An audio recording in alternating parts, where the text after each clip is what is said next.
Hello. From the description of the video, you can download the firmware files of the Vivo smartphone phone.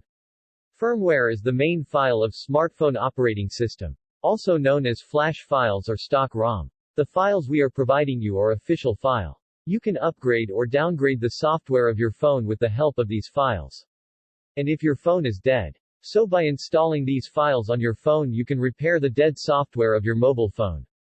With the help of this firmware you can get rid of problems like IMEI problem or unknown baseband of your smartphone.